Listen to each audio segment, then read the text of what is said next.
Sir, thank ठीक you, है, sir. ठीक है। So this is आपको a जितना very समय दिया था ना, progressive समय हो step गया in आपका। replacing the outdated IPC. Doctor Pritam Thank Munde you, ji. sir, for giving me this opportunity once again. Sir, I convey my heartfelt gratitude to our honorable Home Minister for introducing and doctor passing this Pritam bill. मुंडे जी।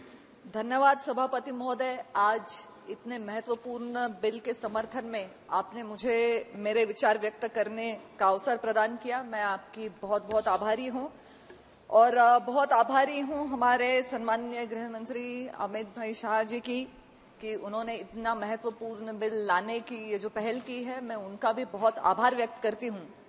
मैं कल से काफी लोगों की बातें सुन रही हूं और बार बार ये सुनने में आ रहा है कि कैसे ये जो कानून बने थे वो ब्रिटिश राज में बने थे और गुलामी से मुक्त होने के लिए हमें इन कानूनों को बदलने की जरूरत थी। एक और जहां हम लोग गुलामी से मुक्त होने की बात करे जा रहे हैं, वहीं पे हम लोग बार बार ब्रिटिश राज का जिक्र कर रहे हैं।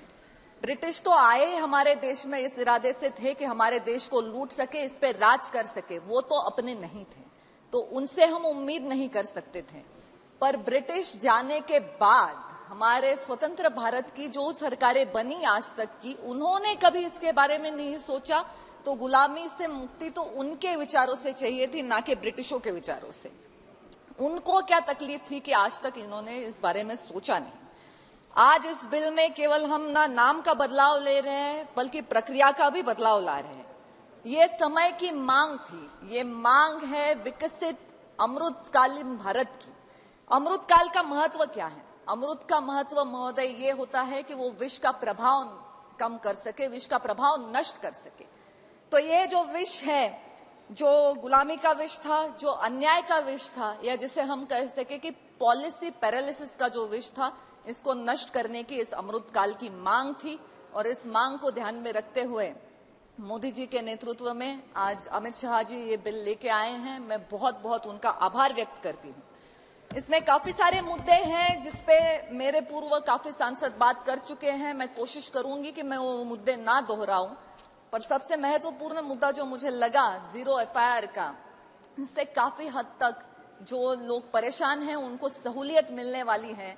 जहां पे हम लोग one nation one ration card की बात करते हैं, आधार कार्ड लेके आए हैं, हम लोग पूरे देश के लिए एक हेल्थ कार्ड बना रहे हैं।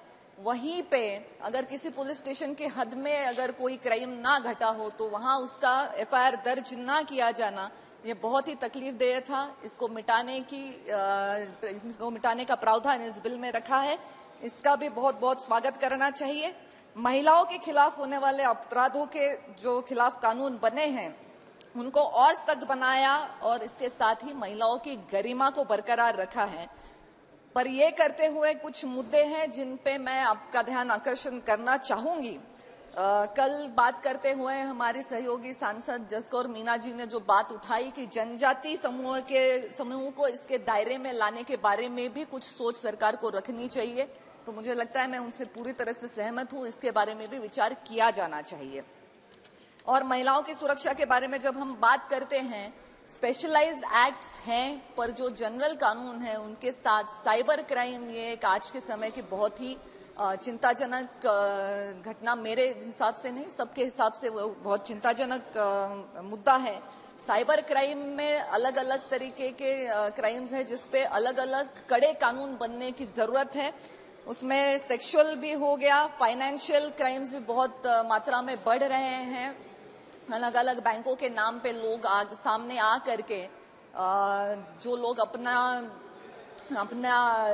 काम करते हैं, मेहनत मजदूरी करते हैं, उनका पूरा पैसा लूट जाता है। तो ऐसी भी जो घटनाएं घटती है उन पे भी कुछ कड़ी कार्रवाई होनी चाहिए। इसके अलावा साइबर क्राइम के माध्यम से जो टेररिज्म की भी घटनाएं बढ़ सकती हैं आने वाले समय में, इस पे भी ध्यान देने की सरकार को जरूरत है। मैं और एक मुद्दा कहना चाहूंगी कि इन धाराओं को पुख्ता करने के लिए protection and rights of victim and witness, जो सेक्शन 15A SC और ST एक्ट 1989 की अमेंडमेंट जो 2016 में बनी, उसमें था। आज हम महिलाओं के सशक्तिकरण की जहां बात कर रहे हैं, वहां इस धारा में क्या हम प्रोटेक्शन ऑफ विक्टिम्स और उनके राइट्स के बारे में कुछ अगर स्पेसिफिकेशन हो, इसमें जो क्लैरिटी आ जाए तो लोग भी आगे आके अपने खिलाफ करने वाले जुर्म के बारे में आगे आके बात करेंगे। तो इसके बारे में भी सरकार की तरफ से मैं थोड़ा सा स्पष्टीकरण चाहूंगी। और मुझे लगता है कि जहां लोगों के दिल में अगर आपका इरादा नेक है, आपकी सोच सही है और आप काम करने के लिए आगे आते हैं तो आपको बदलाव लाने से कोई नहीं रोक सकता। इसके बारे में मैं उदाहरण देना चाहूंगी। जब गोपीनाथ मुंडे जी महाराष्ट्र के गृह मंत्री थे तब उन्होंने ऑर्गेनाइज क्राइम के खिलाफ जो अपने कदम उठाए, उसके चलते मुंबई को गैंग वॉर फ्री करने में उनको बहुत बड़ी कामयाबी हासिल हुई और लोग आज तक इस घटना का उल्लेख करते हैं। तो जब इरादा नेक हो, सोच सही हो, आप उस दिशा में अगर कदम बढ़ाएंगे तो जरूर सफलता आपको प्राप्त होती है। और आज ये जो बदलाव हम ला रहे हैं वो बदलाव देखते हुए मुझे कोई अचरज नहीं होता, क्योंकि ये आने वाले मोदी जी के नेतृत्व में ही थे।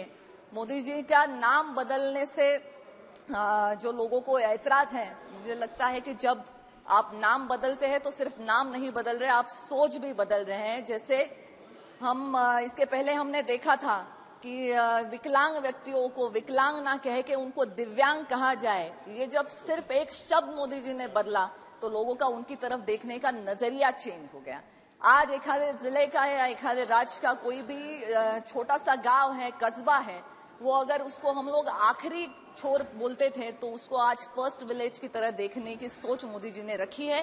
तो इस सोच को आगे लेके जाने वाले हमारे बहुत ही एक मिनट हमारे बहुत ही, जिनको हम कह सके कि जिनका सीना फौलाद का है और दिल मोम का है, ऐसे हमारे गृह मंत्री जी हैं जो 370 जैसा ना रद्द कर सकते हैं और इसी संसद में सबके सामने ये बोल सकते हैं कि पीओके वगैरह कुछ नहीं, कश्मीर हमारा था और हमारा रहेगा। ये फौलादी जो दिखा सकता है वही गृह मंत्री इतनी बड़ी बदलाव अपने सीआरपीसी और आईपीसी के कानूनों में ला सकते हैं। मैं अमित भाई शाह का इस माध्यम से बहुत बहुत शुक्रिया अदा करती हूँ और इनकी सोच को अपना समर्थन देते हुए अपनी वाणी को विराम देती हूँ। धन्यवाद। पूनम महाजन जी। बहुत बहुत धन्यवाद सभापति महोदय।